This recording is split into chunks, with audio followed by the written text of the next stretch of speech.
This is problem 3-78. It is on page 156. A 1 cubic meter tank containing air at 25 degrees Celsius, 500 kilopascals is connected through a valve to another tank containing 5 kilograms of air at 35 degrees Celsius and 200 kilopascals.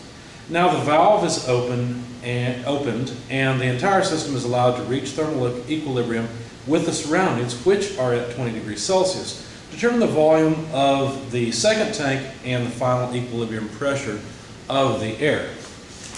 Well, this is a problem that trips up students frequently, so let's start by writing down what we know about the various tanks. The volume of tank 1, I'll call V1, is a cubic meter. It contains air. The temperature for tank 1 is 25 degrees Celsius, and the pressure in tank 1 is 500 kilopascals. Now let's sketch the tank here. So here's tank 1. It's connected by a valve to tank 2. In the interest of space, let me put the data for tank 2.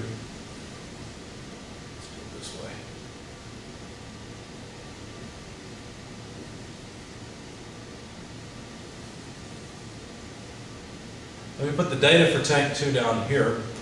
What do we know about tank 2? Well, we know that its temperature is 35 degrees Celsius, its pressure is 200 kilopascals, and we also know that the mass in tank 2 is 5 kilograms of the same chemical, air.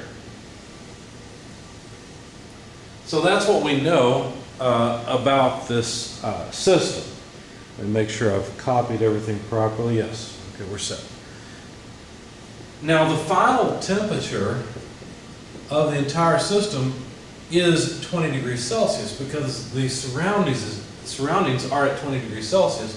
And after the valve is open, regardless of what happens here, we allow the tanks to reach thermal equilibrium with the surroundings, which are at 20 degrees Celsius. So this problem typically confuses students quite a bit because they see air and think, well, air, I can use the ideal gas law, PV equals mRT. And you're right, you could. If you compare the properties of the air in tank 1 or tank 2, you would find that the air is behaving ideally, it's not close to the critical point, so the ideal gas law would work. And then students say, great, I'm going to use this, and then they say, well, wait a second.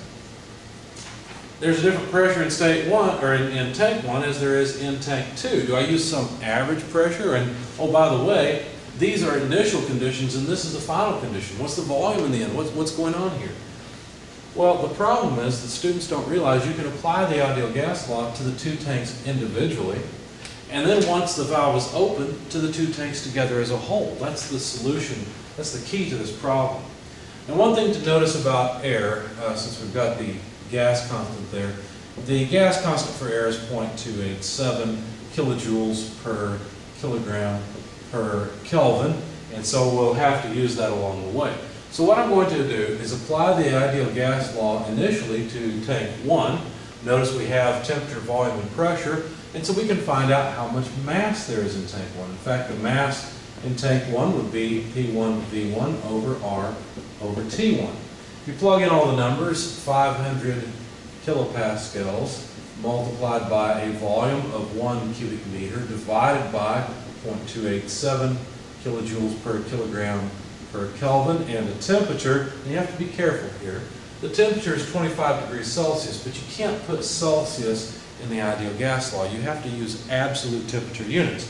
So you have to use Kelvin. Well, if you add 273 to 25, you'll get 298 Kelvin.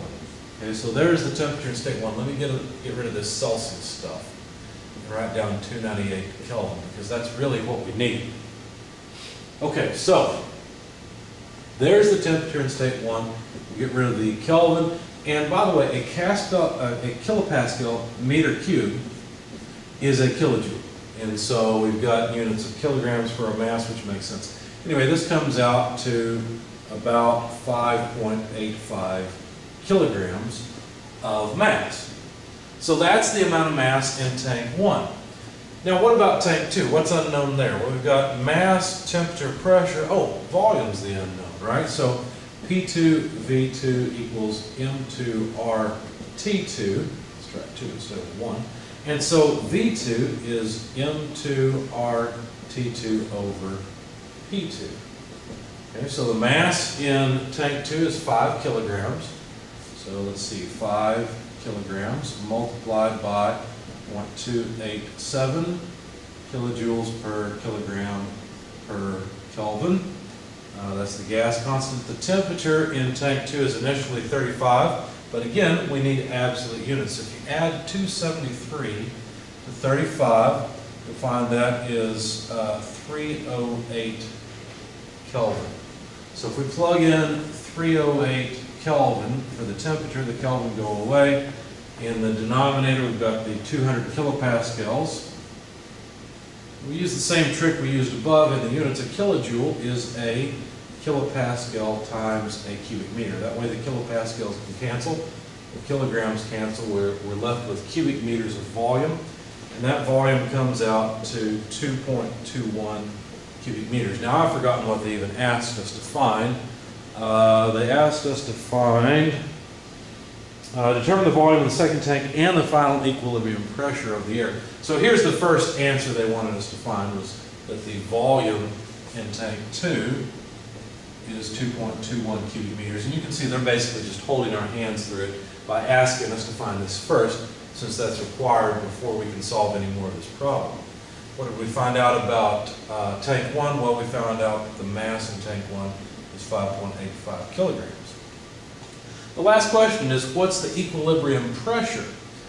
Well, hopefully you realize that we could apply the ideal gas law to the entire system, because now tank 1 and tank 2 are really not separate things. They're together. The gas would diffuse and equalize out. So the temperature in the tanks are the same, the pressure in the tanks are the same. Obviously they have different volume, but we can apply the ideal gas law to the combined system. So if the question is what's the final pressure, well, then we need the mass in the system, the gas constant, the temperature, and the volume. Well, that's not too bad. The mass is just, let's see, 10, right? 10, well, 10.85 kilograms.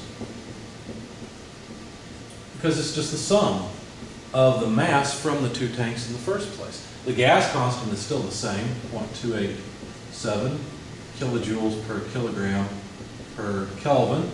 And the temperature, well, we know that, that's the surroundings temperature, but once again, we need absolute units, so we need to add 273 to this. We add 273, then we get 293. Now in my notes I wrote 293.15. For our purposes, it's not critical, it doesn't matter. I haven't been adding the 0.15 to any of my temperatures until now anyway, so why start? So anyway, 293 Kelvin instead of 20 degrees Celsius. Let's see what's gone. Well, the kilograms and Kelvin are gone. How about the volume? Well, the volume is just the volume of the two tanks. So it's 2.21 plus 1, so that's 3.21 cubic meters. Now, the energy can be changed again to kilopascals times cubic meter, or the energy dimension can be changed so that we're left with kilopascals of pressure. So the pressure in the total system, I used a subscript T in this equation to make it clear in my solution, is 284.1 kilopascals. So there's our two answers, the total pressure in the combined system and the volume of tank 2, which is here, which is what we were asked to find.